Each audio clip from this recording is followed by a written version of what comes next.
बीना पाणी माँ भगवती सरस्वती वाणी की अधिष्ठात्री देवी के श्री चरणों में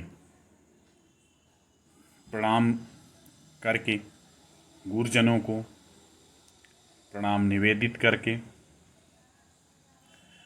जिज्ञासुओं एवं सुधी जनों को सादर नमस्कार। आज हम लोग इस व्याख्यान के माध्यम से तथा युक्तम चानीप्सितम इस सूत्र की व्याख्या करेंगे।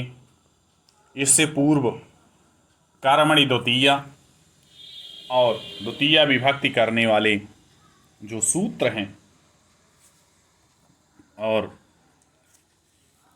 वार्तिक हैं उन पर कल हम लोगों ने चर्चा की थी। आज तथा युक्तम चानीप्सितम वृत्ति में जो सिद्धांत कौमुदी है उसकी वृत्ति में लिखा है, ईप्सित तमवत क्रियया युक्तम अनीप्सित तमपि कारकम कर्म संज्ञम स्यात्। उदाहरण दिया, ग्रामम गच्छन् तृणम स्पृशति ओदनम भुंजानो विषम भुंक्ते। यह मध्य सिद्धांत कौमुदी की वृत्ति है। तो इस सूत्र पर दृष्टिपात करें अगर तो सूत्र में सूत्र का क्रम पहले देखना पड़ेगा।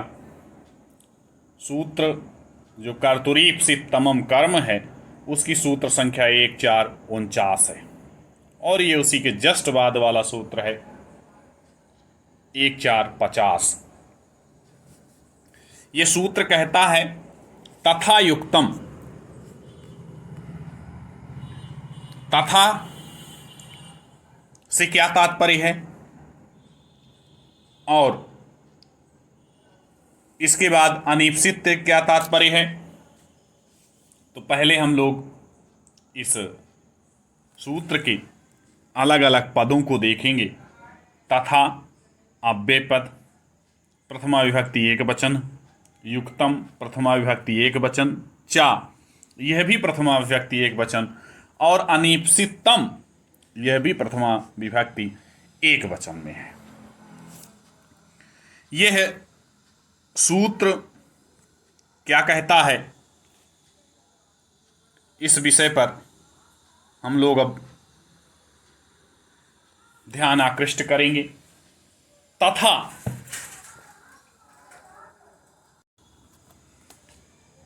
यह पद अत्यंत महत्वपूर्ण है।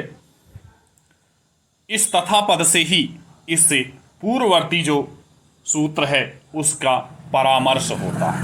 पूर्ववर्ती सूत्र कर्तुरीप्सित तमम कर्म है, उसी का परामर्श होता है और कर्तुः इस पद की भी अनुवृत्ति है।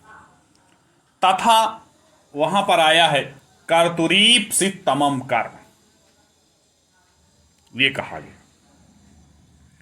यहां पर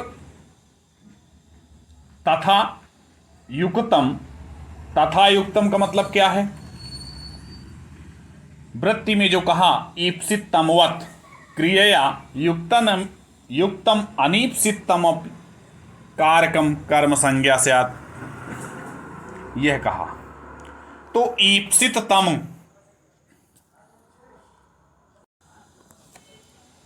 तो ईप्सित की सदृश क्रिया से युक्त, इसका क्या तात्पर्य है।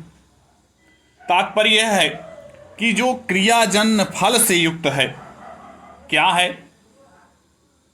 क्रियाजन्य फल से युक्त अनीप्सित।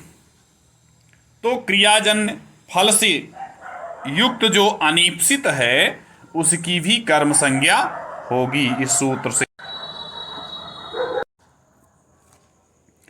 इस संसार में जितने भी मनुष्य हैं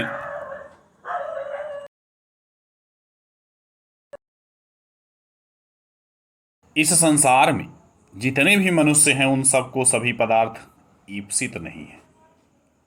कुछ ऐसे पदार्थ हैं जो अनीप्सित भी हैं। जिसे कोई भी कर्ता चाहता नहीं है, तब फिर लेकिन न चाहते हुए भी वह होते हैं। यहाँ पर भी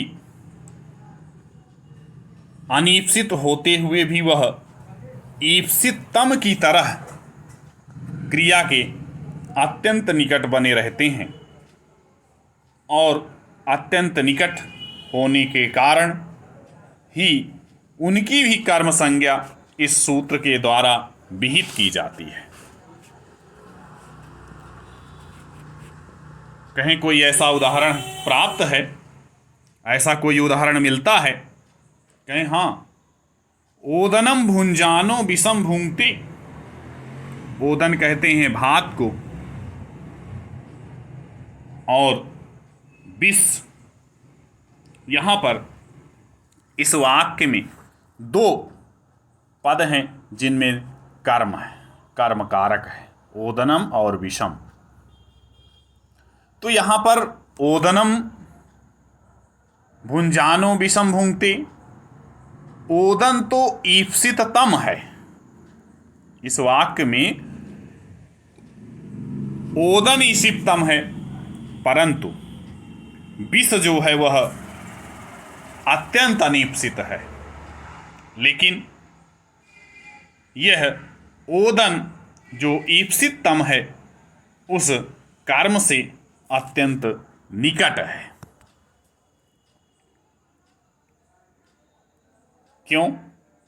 क्योंकि ओदन किसी भी कर्ता के लिए ईप्सिततम है और विष अनीप्सित है, लेकिन वह ओदन ईप्सिततम से अत्यंत निकट होने के कारण विष की कर्म संज्ञा होती है। और कर्मणि दो, कर्म संज्ञा क्यों होती है? क्योंकि यह ईप्सिततम से अत्यंत निकट है, अर्थात उसी से सटा हुआ है। भोजन के साथ उसका भी रहना अनिवार्य है, अतः विष की भी अनीप्सित होने के कारण तथा युक्तम चानीप्सितम, इस सूत्र से कर्म संज्ञा हो जाएगी। यही इस सूत्र का मंतव्य भी है, और कर्मणि द्वितीया से द्वितीया विभक्ति का विधान होकर के विषम बनेगा। इसी प्रकार इसका दूसरा उदाहरण भी है, ग्रामम गक्षन तृणम स्पृशति। इस वाक्य के अर्थ पर सर्वप्रथम दृष्टिपात करेंगे तो इस वाक्य का अर्थ है तृण को स्पर्श करते हुए गांव को जाता है। सह तृण स्पर्श करना किसी भी कर्ता का अभीष्ट अर्थात ईप्सिततम नहीं है, लेकिन फिर भी तृणम में कर्म है, तृणम कर्म संज्ञक है। तो फिर ऐसा क्यों है? कहें वो उसकी आदत है ऐसी कि वह जब गांव जाता है तो वह तृण को स्पर्श करता हुआ जाता है। तो आदत के कारण यह तृण को स्पर्श करता हुआ गांव को जाता है। तृण अनीप्सित है और यह तृण अनीप्सित का गांव ईप्सिततम इस कर्म के साथ अत्यंत निकटता है। इसीलिए ईप्सिततम के सदृश अनीप्सित होने के कारण तृण की भी कर्म संज्ञा हुई है। तो इस प्रकार से तथा युक्तम चानीप्सितम, ईप्सिततम से सटे हुए अनीप्सित की भी कर्म संज्ञा का विधान किया गया है इस सूत्र के द्वारा। इस तरह से आप सभी को सादर नमस्कार।